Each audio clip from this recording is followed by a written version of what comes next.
What it look like, CYBORG, we back, man. Yo, October 14th, man, Columbus Day. Got another big one in the pipeline, man. This one is bantamweight division. We got Junto Nakatani out of Japan going up against Salapat out of Thailand. This one is gonna be a curious mix-up, man. Nakatani right now has all the juice. He has all the momentum. And there's a lot of people waiting in the wing, man, just hoping and praying that somewhere down the road we see a matchup between Nakatani and INOUE, the monster. Both Japanese, man, two hot fighters right now that's kind of, garnering a lot of attention. That's putting a lot of steam into their boxing, man, and really, putting up some pretty exciting fights, man. Every time you take a look at these dudes, you see nothing but high octane performance, and we're hoping to see those two guys mix it up in the ring. But for now, we just seen in September, September's just freshly over. We saw INOUE put the works on Doheny, man. He lit that boy up, man. And so, that's nothing unusual for INOUE. We know anytime he gets in the ring, man, whether it's with Fulton or Donaire or whoever that other big name is, man, INOUE is gonna show out and put these dudes to work, man, and most likely, put them on blast, get them up out of there. So he's been successful at that and hasn't lost a fight just yet. I think he's 28-29-0 right now, with a high-ass knockout percentage, man. Like most of the dudes he's fought, I think he's pushing like about an 89% knockout percentage, man. And that only means, like, out of the 28 people he's put down, man, only two of those guys didn't get actually knocked out. They got beat up pretty bad, but they just, only two of them managed to not get knocked out. Everybody else got knocked out. He's got people retiring, people quitting in the middle of the fight. So this dude is pretty dangerous, and that's really what a lot of us fans are hoping for, man. Like, that there's some by some means or another, man, like, we get to see Nakatani go up against INOUE in a big showdown. Hopefully it's a night where they're both undefeated, and it'd be a big deal for the Japanese fans, of course. And definitely anybody who, really gives a damn about a good boxing matchup, man. Like, that'll be like a must-see TV kind of thing, man. So definitely let's keep hope alive, man. Like fucking Jesse Jackson style, that fight actually materializes, But again, right now, we're about 10 days out. On the 14th, we got Junto Nakatani is going up against Salapat, the dude out of the Philippines. The reason I say this might be a curious matchup, man, because look, Nakatani is, if you look at his boxing record, right, 28-0, dude has about 21 knockouts, and if you look at the levels of competition that he's faced up until now, it's been a steady and a kind of a normal, natural progression of intensity from the time he debuted all the way up to now. Like, as he goes up, he's fighting more and more dangerous competition, guys that really put him to the test and push him to the next level, you know what I mean? So it makes sense that a guy like him catches on fire, you know what I mean? Like, if you're paying attention to how he's progressing, he's going through, like, sort of like thicker weeds, you know what I mean? Deeper and deeper into the forest with his shit, you know what I mean? So it makes sense. But now his opponent, Salapat, this dude has a fucking highest body count, man. He's got his record right now is unbelievably, for a modern day fighter, man, that not too many people probably outside of and maybe in Thailand and areas around there, not too many people in the boxing industry really seem to understand who this guy is. You know what I mean? He has the highest body count. He's 76-1. 76-1. Let's talk about the one just for a brief second. The one loss he has took place back in like 2018. And since we're talking about Naoya Inoue, the monster, it goes full circle back, man. Like, the dude that actually beat him is Takuma Inoue, which is the monster's little brother. He beat him, and I think it was a unanimous decision kind of victory. I watched the fight, man. I don't know, man. I think, you know, if I really had to pick a winner, I would have given it. I would have ruled the way the judges ruled. But it was a tight fight. You know what I mean? So I saw why it went the distance. The difference between Takuma and Naoya is that, you know, it's in the power, man. Takuma is a good boxer, but he's not the kind of finisher that his older brother is. You know what I mean? The monster just really is a fucking monster, bro. Like, this motherfucker can box you, he can beat you up, but he definitely knows how to finish your ass, man. This motherfucker put you on the grill and he put your ass to roast. You know what I mean? And drag you up out of that motherfucker. You just barbecued all the way when he's done with you. You know what I mean? His brother, though, his brother's just more like a very good boxer. You know what I mean? He's not that. He doesn't have that same killer instinct. He doesn't have that exemplary power. So, you know, naturally his fights do last a little bit longer. They go, you know, they have a little bit more mileage on them, and there's a less showing of explosive power. So his fighting style and his you know, his type of aggression is actually, I think, more ideal for a guy like Tasana Salapat in terms of you know, making a match that is like more fairly competitive. I think, though, the trouble is for Tasana Salapat going into this fight, he's going up against a guy that's significantly taller, with a longer reach, faster. They're not too much, they're not too far removed in age. Salapat is about 30 years old, 31 years old, and Nakatani is about 28, right? So the age isn't going to be that much of a factor, but the curiosity in this fight for me comes mainly on the side of Tasana Salapat, because, like I said, with Nakatani, from start to his present day in the boxing world, it's been a natural progression of his ascension from a debut fighter till now. You know what I mean? Like, he's gone through steeper and firmer competition, so he's a better fighter for it, and it makes sense that he is. But there's a big looming question mark in my view on Tasana Salapat, because Salapat has 76 fucking wins. I mean, 76 fights and only one loss, right? And the loss is to Takuma Inoue, all the way back in 2018. So he hasn't lost a fight since. But the problem is, when you look at the records of the fighters, right? The competition that this guy's been facing, man, all of these guys, I mean, not all, I'm being hyperbole, but it's just like, it's unnatural to see a boxer with so many fights only facing fighters with like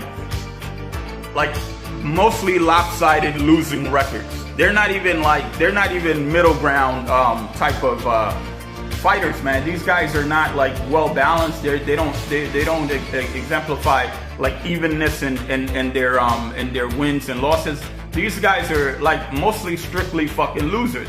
If a guy has 5 wins, he probably got 10 losses. If he got another guy has 8 wins, he probably has 13 losses. And that's like the rinse and repeat story with all of this guy's competition, man. So when you see the body count, you know, not to take anything away from what Tasana actually is, because you don't really know what this guy is capable of until you put him in front of a guy that is both through you know, by looking at his paperwork, you know, his record, and then maybe the eye test if you're actually watching these fights. Until you put him in front of a guy like that and you see how he performs, you don't really know what kind of metal this guy is really made of, right? But at the same time, bro, like, this fucking 76 high-ass body count, a 30-year-old fighter, a 31-year-old fighter, like, who are you fucking fighting, bro, that you just walking through these motherfuckers like you fucking damn King Kong out this motherfucker? You know what I mean? It's like, it sounds like you put Deontay Wilder in a ring with a bunch of children. You know what I mean? Because this motherfucker has a pretty high knockout percentage too, considering, you know, that his power is not all up there. You know what I mean? So who the fuck are you fighting that you knocking out 53? He has 53 fucking knockouts, bro. That's 53 knockouts.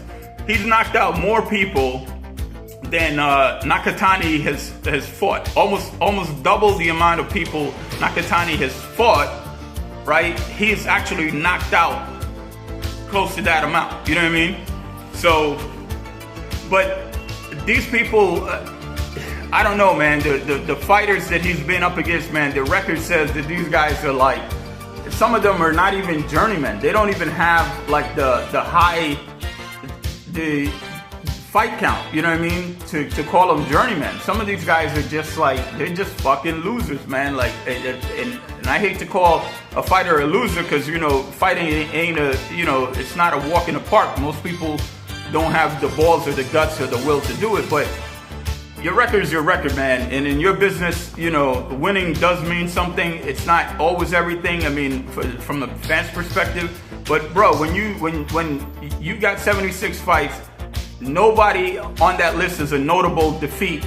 And and nobody knows these fucking people, bro. Like maybe I'm fucking uninformed. Maybe I'm the fucking problem. But it's just fucking funny that you fought 76 motherfuckers and only lost to one, and the only one you lost to is the only one anybody fucking really knows, which is and we know this guy because his brother is the biggest fucking name in Japan. I mean, ain't nobody really, you know, like no disrespect to Takuma Inoue, but ain't nobody checking for that motherfucker. Shit, I want to see the monster fight. I'm talking shit. I'm looking at a guy that's about to fight Junto Nakatani, and I'm thinking about a fight between Nakatani and a whole other guy. You know what I mean? So why is that? Because Inoue, Naoya Inoue, the monster, this dude is the real fucking deal, man. Like you're not gonna get a boring fight out of him. You're not gonna get sloppy work out of him. You're gonna get top-notch fucking delivery of your ticket's worth, man. Like whatever the hell you pay for your ticket, he gonna back that shit up with a good presentation, man. So shout out to him. But this Tasana Salapat dude, man, I gotta see what he's able to do when he's in front of somebody like Junto Nakatani. Now he does have, you know, I gotta give him credit where credit's due. There's one dude, his name escapes me, but I do recall him having like about a 33 wins and maybe like 3 or 4 losses that he did fight along the way, right? But then when you look at the trend, he goes right back to fighting guys with like 1 win and, you know, 5 losses and shit like that. So he beat one guy that was probably worth a damn, and he knocked him out. He knocked him out. It was a win by knockout in like the 4th round. You know, like a 4 out of 10. I think it was scheduled for 10 rounds, but he got him out of there in the 4th round. So, but all the other paperwork is fucking questionable, bro. Like I said, it looks like you put Deontay Wilder damn near in a daycare and said, box these motherfuckers. Knock the crayons out of these motherfuckers, you know what I mean? Because who the hell is this guy knocking out, bro? Like, these people, their records say these motherfuckers, like, I don't know how these people were even, like, how they even made it to the pros, you know what I mean? I don't know. It just seems really suspect to me. But, again, this fight for Nakatani, as it is for Tasana Salapat, is like a fork in the road kind of fight, right? If Salapat wins, instant respect, because everybody already, if you know anything about Junto Nakatani, you respect him. You are looking forward to fights while you're waiting on him, you know, like waiting on him to complete a present day fight. You're hoping to see him in a future fight. That's how good this fucking guy is, right? And then you don't want to see him against just anybody. You want to see him against the cream of the fucking crop, which is Naoya Inoue. That's gonna be like a fucking, I mean, I think it's gonna be probably as good or maybe even better than the INOUE Nonito Donaire fight, the first one. The first fight, you know what I mean? Because that shit was, that was a great fight. So I watched that shit over and over, man. I said, on the fight night, man, it was just like a delight to watch. I had to go back and watch that fight over and over. And INOUE went the distance with Donaire. So he's one of the people that INOUE did not knock out in that first fight. But INOUE said, fuck all that shit. I think INOUE had actually, he had an injury that he was able to conceal during the fight to go the distance, but I think he had broken his hand or some shit like that. So that's really what saved Donaire, I think. But then INOUE realized that he's got the power to fucking break Donaire down. So in the second fight, this motherfucker came back and just laced that motherfucker, man. He just, and I love me some fucking Nonito Donaire, man, because this motherfucker, he's also one of these dudes that you ain't never seen him give you a boring fight, man. The only time I seen Donaire actually get outclassed was the second fight with INOUE, because INOUE knocked his ass out, pretty quick. And since then, Donaire's come back and he had some good fights, and he's been kicking ass. But and the other time was like when I saw Donaire was like, he was not only outclassed, he was neutralized, and that was by one of my favorite Cuban fighters of all time. A two-time Olympic gold medalist, Guillermo Rigondeaux. Rigondeaux, many of you might remember him from not from all of the accolades that I associate him with, but from that motherfucker quitting in the fight against his biggest fight was against Lomachenko. And when Lomachenko was running shit, he got Guillermo Rigondeaux, man. He got Rigondeaux to retire in his corner. But Rigondeaux had broken his hand. He was behind on the card. I mean, logically, it really didn't make a lot of sense for Rigondeaux to continue that fight, because Lomachenko was in hell of a good shape and he was winning, and Rigondeaux was hurt in a way that he was not gonna bounce back from that. You know what I mean? Not the way Lomachenko was performing. And Rigondeaux, if you're already physically broken because your hand is injured, you're behind in the card, and then you operate generally with a low output. And Rigondeaux is not a high output kind of guy. He has the speed to rack up a lot of points, but he doesn't punch a lot. So he beats you on accuracy. He has tremendous power for his weight class, for his size. So he's broken some jaws, like literally broken jaws. I'm not even talking about like it looked like that. It was like that. This motherfucker broken several jaws in his fights because his accuracy is it's so pronounced, man. This motherfucker, he throws a punch, it just lands. It's like a fucking missile, man. Like this motherfucker doesn't waste shots. So he's very accurate, and he's hard to hit. You know what I mean? But apparently for everybody else except fucking Lomachenko put the beats on his ass. And so that was it. But yeah. But Nonito Donaire, a hell of a fucking fighter, man. And INOUE cracked the code on him too and figured his ass out and was very exemplary in the way he dealt with him in the second fight. But yeah, this Tasana Salapat, man, getting back to this dude, man, I just don't know. You have a high ass body count. Nobody knows none of these motherfuckers that you fought except the one guy that beat you. And again, if Salapat manages to edge out a win against Nakatani, it's gonna be instant ascension for him, man, because again, nobody really is paying attention to this dude, because if you look at his record, man, he's got a lot of wins, but these are on paperweight fighters, man. These dudes ain't even real people, it looks like, man. It's like, who the fuck is making a living in boxing, taking 13 losses and only having 2-3 wins? Who are these people? But apparently Salapat knows a whole fucking neighborhood of these motherfuckers, So I don't know, man. I got Nakatani in this fight. I got him by knockout. These guys are both Nakatani and Salapat. They're both southpaws, But and usually that could be problematic, you know what I mean? Like sometimes you get a little bit of a clashing, a lot of headbutts. But I don't think so in this fight, only because of the size difference in the reach advantage that Nakatani is gonna possess, you know. And I think there's gonna be enough distance in there, and Nakatani, he can get in there to knock you out.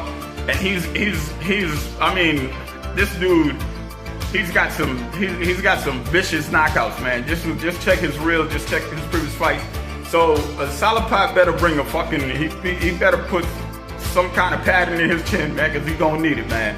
He gonna need that shit. But again, this one's happening on the 14th. I think that's Columbus Day or Indigenous Day, depending on how you want to fucking ration that motherfucker. But it should be an exciting fight, man.